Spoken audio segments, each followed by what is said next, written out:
अरमान financial services limited, और ये stock देखिए, मतलब मेरे अरमान थे कि ये मल्टीबैगर बना और ये बन रहा है, और हर बार ये स्टॉक बहुत बढ़िया कर रहा है। मैंने 4 बार जेम्स में कवर किया 2022 से लेकर अब तक में। तो मतलब अब आप ये देखिए, क्योंकि रीजन भी है इसका कवर करने का। एक तो सबसे बढ़िया बात है, जब मैं पहली बार कवर किया था तब ये सिंगल डिजिट में क्वार्टरली प्रॉफिट्स कमाती थी।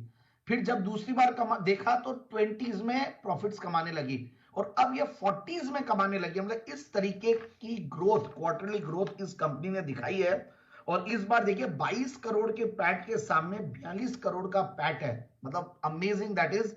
क्योंकि मतलब क्वार्टर में आज थोड़ा थीम को चेंज करते हुए शुरुआत ही क्वार्टरली रिजल्ट से कर रहा हूं।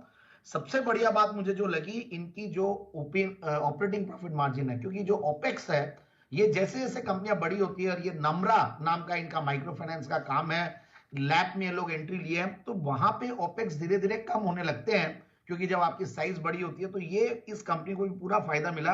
अब 75% की ऑपरेटिंग प्रॉफिट मार्जिन में है, जो लास्ट क्वार्टर में पहले ये 50s में 40s में चलता था। तो इस तरीके की कंपनी का एक तो सबसे बड़ा नंबर्स में जो फर्क, और मैं इसलिए बार बार जो कवर करता हूं, ये रीजन है, कई बार बार कवर करने के रीजन ये होते हैं कि 990 में पहली बार जब कवर किया, और वहां से आज 2650 तक के लेवल्स जाके वापस से थोड़ा करेक्ट किया, क्योंकि फाइनेंशियल्स, बैंक निफ्टी ये थोड़े से टूट रहे थे, और ये भी अपने 200 डेमास के आसपास सपोर्ट लेके अब लगता है कि ऐसे लेवल पे कि वापस से अपने न्यू हाइज बना सकता है, ऐसा मेरा मानना है।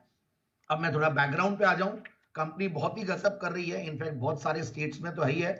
गुजरात बेस्ड कंपनी है, और अब अलग अलग स्टेट्स में जा रही है। मैं इनके कौन कौन नोट्स पढ़ रहे थे, और मैं क्रेडिट रेटिंग भी पढ़ रहा था। सो काफी इंप्रेसिव है। एक तो इन्होंने QIP किया था, फिर इनके 5000 करोड़ का एसेट्स अंडर मैनेजमेंट का टारगेट है, जो कि अचीव होगा। माइक्रो लैब, इनफैक्ट ये जो भी माइक्रो फाइनेंस कंपनीज है, ये लोग माइक्रो लैब करते हैं, क्योंकि इनकी ब्रांच नेटवर्क इतना बड़ा, और सेम क्लाइंट को ये लोग फिर लैब भी देते हैं। So that's again very good.